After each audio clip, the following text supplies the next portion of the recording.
وتدخل مرحلة عنوانها الوعي. الوعي كمرحلة الولادة تماما، تخرج فيها من جوف تجربة كما يخرج الطفل محاطا بالدماء من جوف أمه، وتكون محاطا بالأوجاع والآلام وتصحو بسبب صدمة، فلا تعود بعد هذه المرحلة كما كنت قبلها أبدا. تدرك في هذه المرحلة كم كنت مقصرا في حق نفسك على حساب التفكير بالناس، على حساب التفكير بذكريات مضت وما عاد ترجع.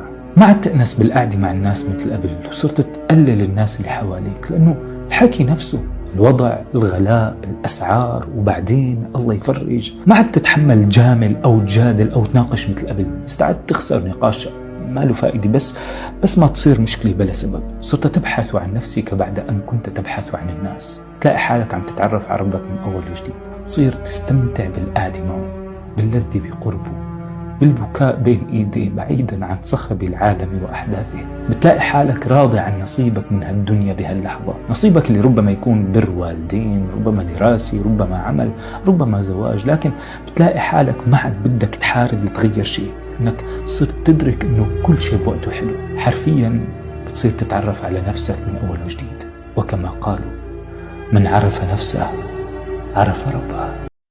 مرحبا ويسعد لي أوقاتكم يا أحلى صبايا بالدنيا، كيفكن؟ بتمنى جميعا تكونوا بخير. هذا اليوم فيديو على طلبكم، روتين يوم كامل من مطبخي جديد. بهذا اليوم يعني كان أول يوم بطبخ وبشتغل كل شي بمطبخي أنا بذات نفسي لحالي، فحبيت أرجع لكم هيك بروتين جديد. وكمان كان عنا ضيف، فبتلاحظوا إنه الأكل شوي يعني أكتر من عائلتي، إنه بس كشخصين أنا وزوجي وبنتي. فهون أول شي شاركت معكم الفطور، كنت حاطة من الحاضر السورية المميزة، بتعرفون جبنة شلال، مربايات، الزيتون، الزيت والزعتر، وعملنا صحن فول وبيض مسلوق. كان خير الله الأكل. بعدين جليت الجليات وقعدت ألعب أنا وبنوتي شوي هيك كراحة. فهوني مثل ما شايفين هي عم تطلع لي الكتب، وشايفين هي عم تحطهم بشكل عشوائي وتشيلهم، يعني تشيلهم لسه ما بتعرف تحطه بشكل مرتب، فبتحطه وبتشيل بشكل عشوائي، بس مبسوطين عليها. كمان هيك شوي هي بتحطهم شوي وتشيلهم، شوي بتفتح، وبنقعد نتفرج انا وياها على الصور وبشرح لها وهيك. يعني هيك صار يعني الوقت مع بنتي ممتع اكتر، لانه صار تفاعلي، بتعرف تتفاعل معي الحمد لله. هلا هوني كمان هيك كضيافة حبيت أعمل صحن سلطة فواكه. من الفواكه الموجودة عندي تفاح، موز، درائن، ومانجا. وكمان فيكم تحطوا يعني انتوا الفواكه الموجودة عندكم، يعني هيك تحسوا سلطة الفواكه ما إلها قاعدة معينة.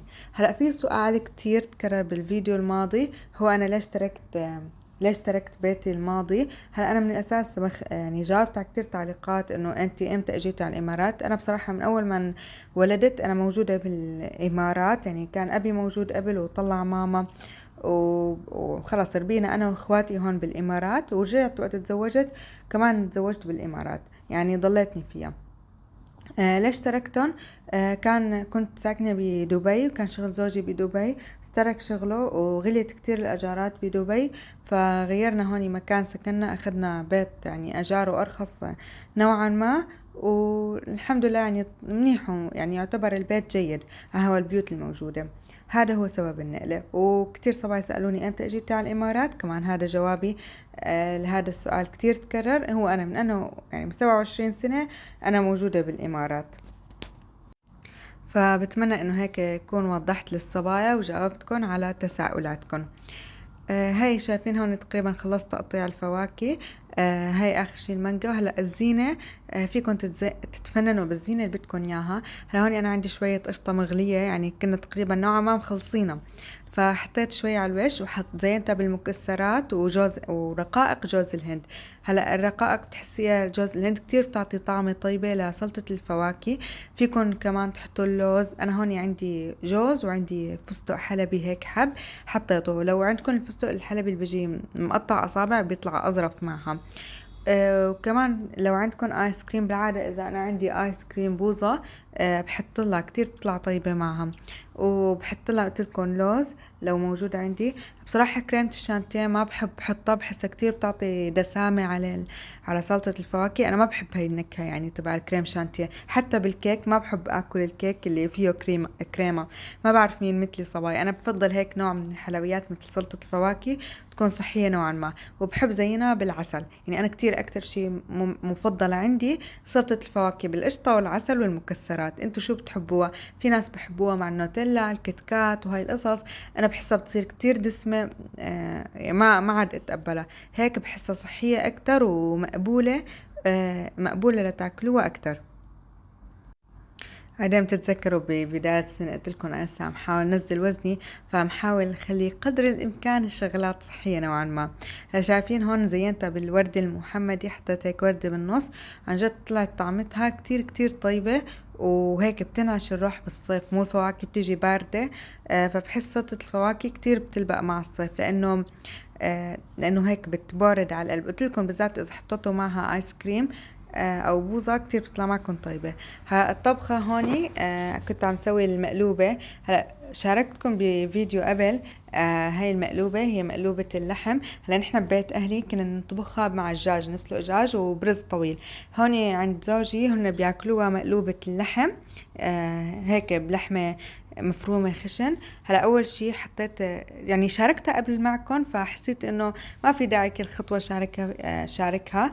بس حطيت شوية سمنة، قليت الباذنجان بالسمنة، بعدين شلتهم. بعدين هلأ قليت اللحمة بنفس السمنة تبع الباذنجان. هيك بتصير اللحمة فيها من نكهة الباذنجان. بس هيك تقريبا قبل ما تستوي بشوي اللحمة عندي بحط طبقة الباذنجان مثل ما نكون شايفين. وبعدين بضيف الرز وبضيف فوقهم المي. هلا المي انا بضيفها بحيث انه تغمر الرز مقدار اصبع، وبتركها على نار هادية شمعة، وبس بجي بحرك وش الرز كل شوي. يعني ما بخبصها كلياتها، لا بس وش الرز حتى اتاكد انه كلياته تسوى عندي. وكمان هوني قليت شوية صنوبر لوش المقلوبة. وسهلة كتير يعني هاي الأكلة بصراحة، ما بتحسوا إنه بتغلب. قلت لكم بفيديو قبل بعتمدها وقت الدوام لأنها طنجرة واحدة بتكون جاهزة عندكم. وجهزت لجنبها لبن وخيار، يعني هن بياكلوها جنبها لبن بخيار. نحن قلت لكم عند أهلي كنا نعمل مقلوبة دجاج ونعمل لجنبها سلطة. هن أهل زوجي بيعملوها مقلوبة لحم وبيعملوا لجنبها لبن بخيار. فهيك يعني الحمد لله بتحسوها أكلة سهلة وسريعة. الله يديم علينا هالنعمة يا رب ولا يحرمنا منها. فهيك صبايا هاي الطبخة رسميا بتكون أول طبخة بطبخها أنا ببيتي الجديد. هلا هوني كمان أنا وقت اللي كنت ناقع الرز للمقلوبة شلت شوية رز. حبيت أعمل رز بحليب. بنتي كتير عم تحب الرز بحليب والمهلبية وهي القصص. أنا بعرف إنه ما لازم طعميها الحلويات لأن فيها سكر، بس إنه بتحبهم مفيدين، يعني بتحسون أحسن من أنواع الحلويات التانية.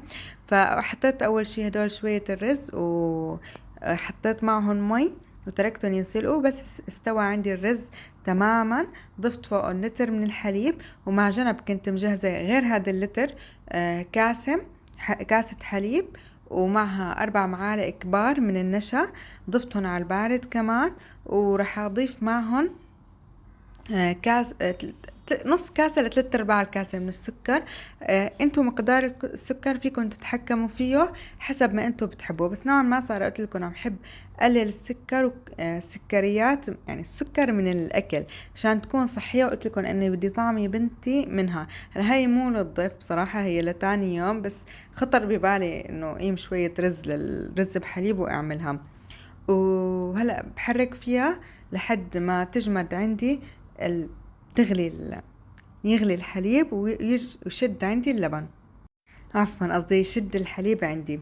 هلا بصراحة أنا الرز بحليب بالعادة بحب أكله هو أول ما بيكون سخن هيك، وقت اللي بيستوي عند الطنجرة بحس طعمته كتير طيبة. بس بالصيف مو مقبول، فخلص هو وبارد باكله. فطيب كتير هذا الحلو بالصيف كمان. طيب بصراحة بكل المواسم رز بحليب يعني بتحسوه طيب بالصيف وبالشتاء، وسهل يعني سريع. بحب هاي الشغلات اللي بتخلص بطنجرة واحدة، تخفف عليكم جلي كتير، وبنفس الوقت يعني بتحسوا حالكم انكم انجزتوا شي بالمطبخ. كنت حابة أصور لكم فقرة الجلي وهيك، بس كانت جدا يعني مقطعة بنتي بتبكي شوي بروح لها، بجلس شوي برجع بشوفها. يعني بيكون نوعا ما صعب، بس وقت بدي اطبخ طبخة لا بضمن اما انها تكون نايمة، او مثلا اذا ابوها موجود بتركها مع ابوها، او يعني بحاول اني لهيها بشي بحيث انه ما اقطع كتير الطبخة على حالي. لهون حطيت حوالي معلقة كبيرة من ماء الزهر اخر شي لما غليت. ما بحب انه ضيفها قبل، حتى الماء الزهر اذا غليتوه كتير بمرمر عندكم. شوفوا هون بنتي قعدت تبكي، فاضطر زوجي يجي يساعدني بهاي الفقرة.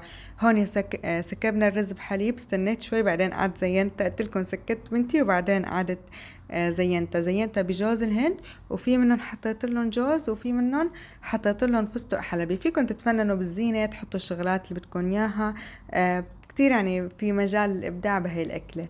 هذا هو كان روتيني اليوم، بتمنى يكون عجبكم، بتمنى انكم تكونوا حبيتوه. بحبكم كتير يا أحلى عائلة. سلام، باي باي.